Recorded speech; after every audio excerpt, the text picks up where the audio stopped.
as players, sometimes you stand there in bewilderment of what just happened. They're no different. Well, there's the man of the moment, Enzo Fernandez of Chelsea and Argentina. It was a terrific header. I also think the introduction of Lautaro Martinez was huge. He missed a really big chance when Messi made a great weaving run into the box. Missed a really big chance with his head. But he just kept pushing Argentina. He kept getting those positions. He was hustling them. He was agitating them. And his delivery for Enzo Fernandez's header was brilliant. We were very fortunate to be here to see this match today, and I think we're all, wherever we're watching this match, fortunate still to be watching Lionel Messi, because he's not going to be doing this forever. No, he's not. I mean, we've seen one great of the game possibly step away from national team football World Cups, and this guy is something special again. And the thing about this guy is he's still delivering at this level time and time again. What, 9 consecutive games he's scored at a World Cup. I mean, that in itself is a phenomenal record, on top of every other record that he has. Yeah, whatever our team, whatever our country, we have to savour a player of his brilliance. Messi and Argentina live to fight another day. They have the final say at the end of an incredible game. And not for the first time in his career, Lionel Messi is announced as the player of the match.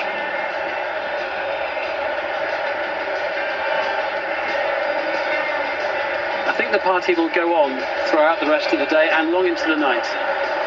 Well, I don't think it can go too long. I mean, they've got another game to come up. No, I'm thinking about the fans, not the players. Well, the fans, absolutely. We'll see that. That's no doubt about it. I mean, I think they're in total party mood since they've been at this World Cup. The expectations, of course, for their team, their country, is to go all the way, to go and retain the World Cup, become only the third nation to do so, to win back-to-back. That would be significant.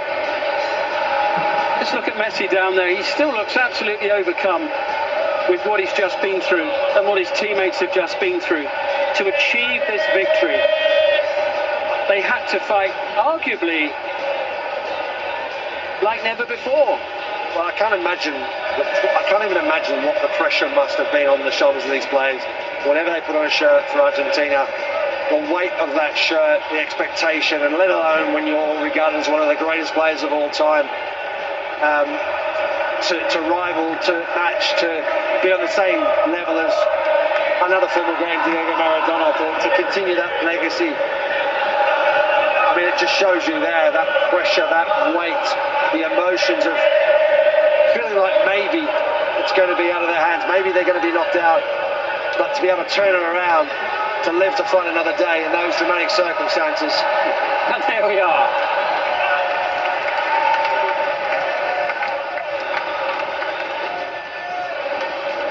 Raised up into the air by his teammates.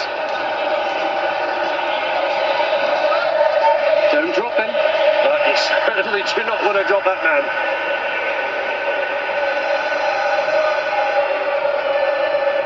We've seen what can happen sometimes after Jordan Henderson's unfortunate injury following England's victory at the Azteca the other day, when he fell during the celebrations and broke his wrist.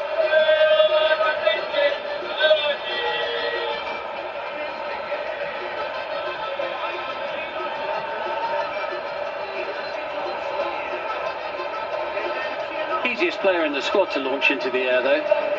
There's not that much of him, is there, really?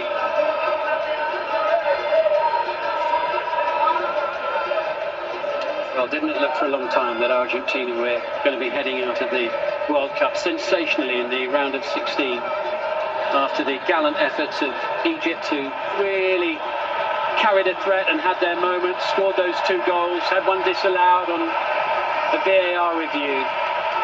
Thousands and thousands of people have stayed inside the stadium here, just taking it all in, lapping up every moment of this most memorable of lunchtime matches. It was another instant World Cup classic here in the end between these two. A game which just gave so much and kept on giving. But once Argentina were back in it, you just sensed it was going to be very difficult for Egypt to hold them at bay. And so it proves. And it is not the last time that Lionel Messi will walk off the pitch at the finals of the World Cup. The champions live to fight another day. They're through to the quarter-finals.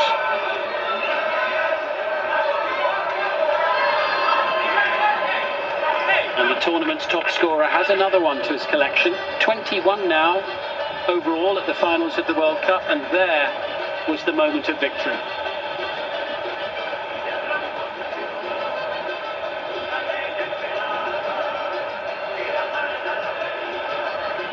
And that from a man who has seen it all and won it all.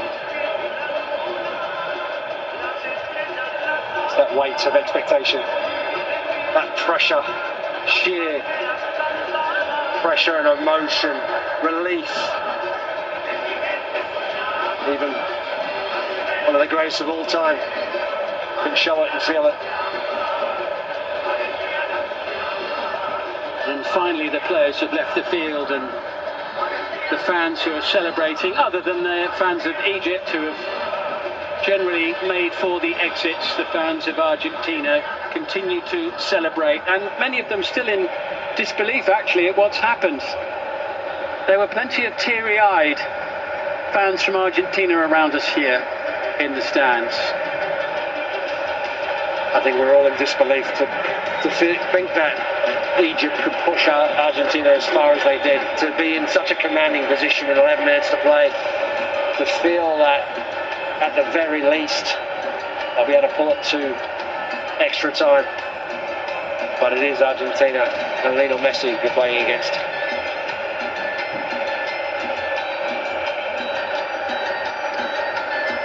So there we have it. Argentina 3, Egypt 2. Argentina with more of the play and notably more attempts on goal as well. 19 to 5, 7 of them on target. The XG much greater, but it was only in added time at the end of the game that they prevailed. Yeah, because of the way that Egypt performed, the way they defended. Mustafa Shabir was exceptional for Egypt in goal. Unfortunately, even he couldn't prevent it in the end. Here's the road to the final. Switzerland or Colombia will lie in wait in Kansas City on the 11th for Argentina, and the winners of that quarter-final will take on either Norway or England in the semi-final. The other quarter-final, France against Morocco, Spain against Belgium. So we really are getting down to the business end of the World Cup now, and Argentina, the defending champions, are still there. Let's get the views from both of the camps now post-match.